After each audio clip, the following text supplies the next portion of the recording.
du point de vue de la... Avocat et mandataire à mine, Maître Christian Kakele ne trouve pas irréfléchi et émotionnel sur tous les plans l'arrêté du ministre national des Mines suspendant les activités des entités de traitement des substances minérales issues de l'exploitation minière artisanale. L'autorité n'a pas suspendu toutes les activités minières sur l'étendue du territoire national. Ce qu'il a suspendu, ce sont les activités des entités de traitement. Alors là, il faut commencer par comprendre, cette fois-là, les entités de traitement, c'est quoi? Les entités de traitement, en principe, c'est un mécanisme, ce sont des sociétés qui ont été autorisées à fonctionner par le même ministre des Mines. C'est le ministre des Mines qui a pris un arrêté qui organisait les entités de traitement. Et cet arrêté, c'est l'arrêté 3163 du 11 août 2007 qui porte réglementation des activités de l'entité de traitement et de l'entité de transformation des substances minérales. Quand vous lisez le premier article de cet arrêté, vous comprendrez ce que c'est qu'une entité de traitement. Donc fondamentalement, vous allez comprendre que l'entité de traitement n'a pas, à proprement parler, en dehors de l'usine et des structures techniques pour transformer les minéraux, n'a pas de périmètre minier. Et cette entité de traitement doit s'approvisionner en minéraux qui sortent des zones d'exploitation artisanale.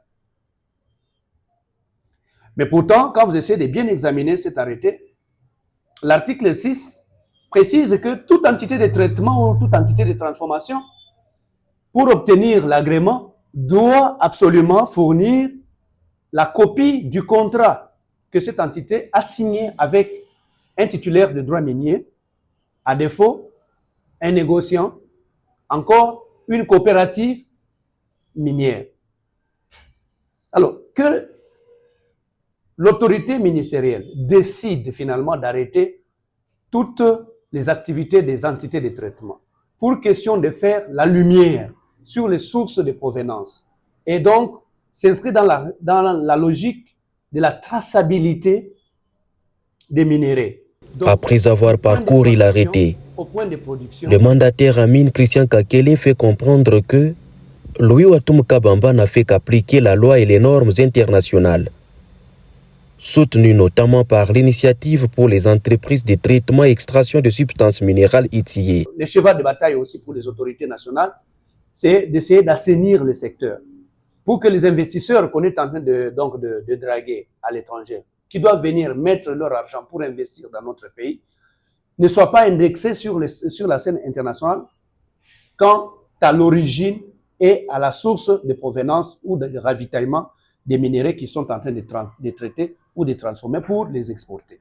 Ainsi donc, quand on essaie d'examiner la loi qui organise même les entités de traitement, je pense que le ministre est resté dans la logique de l'application des règles en matière de traitement des minéraux qui sont issus, bien entendu, du secteur artisanal. Alors, à ce niveau-ci, je ne vois pas qu'est-ce qu'on pourrait bien être en mesure de formuler comme critique solide et sérieuse contre l'arrêté du ministre. Au contraire, nous pensons que le ministre a ouvert même la brèche en mettant en place une commission qui descend pour cette fois-là vérifier, donner le droit à toutes ces entités de traitement, leur donner le droit de se défendre, de présenter les sources de leur provenance, de présenter les sources de ravitaillement des minéraux qui sont détruits. Pour Christian Kakele, l'arrêté tombe à point nommé. Il s'agit selon lui d'une réponse aux plaintes et dérive parfois donc, quelque part là, il faut qui mettent en péril le développement du secteur minier. On doit quand même le reconnaître qu'il y a eu beaucoup de laisser-aller sur ce secteur-là. Est-ce que vous savez, laissez-moi quand même vous dire que la Gécamine, qui est la propriétaire de la plupart des sites qui sont en train d'être exploités artisanalement, la Gécamine a mis en place ce qu'on appelle l'EGC,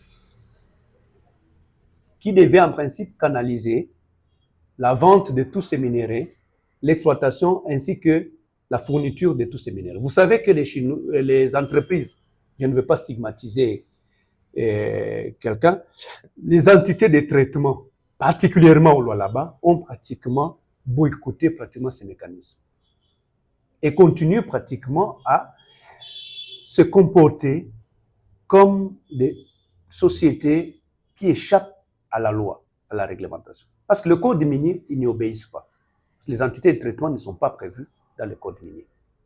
C'est l'arrêté dont je venais de vous faire la lecture ici, l'arrêté 3163 du 11 juillet 2007, qui régule ou qui a mis en place les mécanismes de création et de fonctionnement des entités de traitement, ainsi que le mécanisme de leur agrément. Les minerais que nous produisons doivent avoir les certificats d'origine. Donc, on doit savoir que ces minerais viennent de tel point, ça a été traité dans telle usine, et à l'exportation, ça peut sortir avec les labels de telle usine. Et quand c'est fait, même quand ça part à l'extérieur, c'est traçable. S'il y a un problème dans ces minerais, par exemple, si dans ces minerais, on découvre qu'il y a de l'uranium, on doit savoir ces minerais ont été extraits où, dans quel site. Est-ce que ce site, il est uranifère? Mais pourquoi alors, si ce n'est pas uranifère, pourquoi ces minerais sont porteurs de... Donc, vous comprenez que c'est imbriqué et c'est entremêlé. Question de la sécurité internationale, question de la sûreté, de l'approvisionnement, question aussi de la traçabilité de minerais que l'on doit utiliser à telle ou telle autre fin. Ayant vécu les violences et délinquances de jeunes entre les mois comme ceci dont tombe l'arrêté du ministre des Mines dans les années précédentes, l'avocat et mandataire Amine Christian Kakele condamne les allégations selon lesquelles la période n'a pas été indiquée pour les ministres de prendre une telle décision. Le bon moment, c'est celui-ci, où les pluies ont commencé et où les activités artisanales, minières artisanales, connaissent normalement et connaissent même naturellement une baisse d'intensité. C'était le meilleur moment parce qu'en ce moment-ci, les puits, certains puits sont menacés d'effondrement et avec tout ce que... Je pense que tout le monde a un peu de réticence à faire cette exploitation artisanale. Le ministre a aussi le devoir de protéger aussi les titulaires des droits miniers. Parce que vous pouvez imaginer que un groupe de jeunes gens s'élève un beau matin, barricade la route et décide que personne ne devait passer. Quiconque est retrouvé avec une tenue des travailleurs pour une société bien particulière, on doit se saisir de cette personne, le lyncher, le lapider pratiquement. Toute autorité qui pouvait même passer par là pouvait être inquiétée, pouvait même voir son véhicule caillassé parce qu'il y a des jeunes gens qui sont en quête d'envahir les sites. Et quand ils envahissent les sites, ils trouvent tout ce qu'ils vont trouver sur les sites. Si ce sont des femmes, ils peuvent les violenter, les violer. Si ce sont des hommes aussi, ils peuvent les brutaliser. Bon, en fait, cette manière de procéder, je ne sais pas. Est-ce qu'on peut dire que, tel que ça se faisait, c'était la meilleure période de le faire? À partir du mois d'octobre, novembre, c'était la meilleure période. Quand on dit que ce n'était pas la meilleure période, où le ministre devait réguler ce secteur, est-ce que ce qui est en train de se faire, c'était la meilleure période, c'était la meilleure manière donc d'exercer leurs droits et même pratiquement, c'était la meilleure période donc de procéder à cette exploitation artisanale. Et quand vous voyez que le fruit de ces violences, le fruit de cette délinquance urbaine, ce fruit profite pratiquement aux entités de traitement qui sont autorisées de fonctionner par l'autorité ministérielle. Quelle est la responsabilité du ministre en ce moment-là? Sinon de prendre le taureau par les cornes et dire, OK, ces activités ou ces violences sont en train de se propager parce que moi, ministre, j'ai pris ma main, j'ai apposé la signature pour agréer une entité de traitement. Et c'est cette entité de traitement qui est en train d'acheter ces minerais de la violence. Qu'est-ce que je dois faire? Je commence par réguler les secteurs là où j'ai le contrôle. Selon Christian Kakele, l'idée du ministre n'est pas de combattre l'artisanat minier, plutôt d'assainir le secteur. Maître Christian Kakele estime cependant que par cet arrêté, le ministre est venu sauver l'économie des provinces, plus particulièrement celle du Lualaba. Vous ne vous êtes pas posé la question, quand le ministre a pris cet arrêté, pourquoi il n'a pas suspendu les activités des sociétés minières? Eh bien, parce que ça ne pose pas de problème de la traçabilité de l'approvisionnement. On sait qu'Omus exploite, ça exploite où? On sait qu'ACC extrait les minéraux où. On sait TFM exploite les minéraux où. On sait Moumi Mutanda Mining exploite des minéraux. C'est-à-dire, on sait déjà, et les caractéristiques de chaque site minier. On connaît déjà ça. Il y a des études qui existent pour ça. Mais maintenant, quand vous retrouvez une entité de traitement, vous ne voulez pas qu'on vous demande de compte pour dire à l'opinion publique et à l'autorité de régulation quelle est la source de votre approvisionnement. Mais là, on veut quoi? On veut vivre dans la jungle alors. Mais comment? Comment il va combattre l'artisanat minier? Parce qu'il y a même des projets apparemment même de création des zones d'exploitation artisanale. Vous savez, la création des zones d'exploitation artisanale demande toujours des études, non? Et ces études ne se font pas en 2 jours, 3 jours.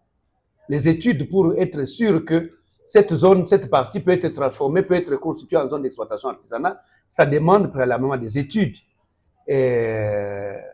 géologiques et qui impliquent donc les études, donc les recherches des surfaces, les tranchées et finalement aussi les forages. Car autant pour prendre finalement ces échantillons, les examiner dans des laboratoires agréés, trouver une étude, produire une étude de faisabilité et trouver que peut-être que c'est une petite mine qui ne peut même pas être exploitée et industriellement, ça ne peut être exploité qu'artisanalement.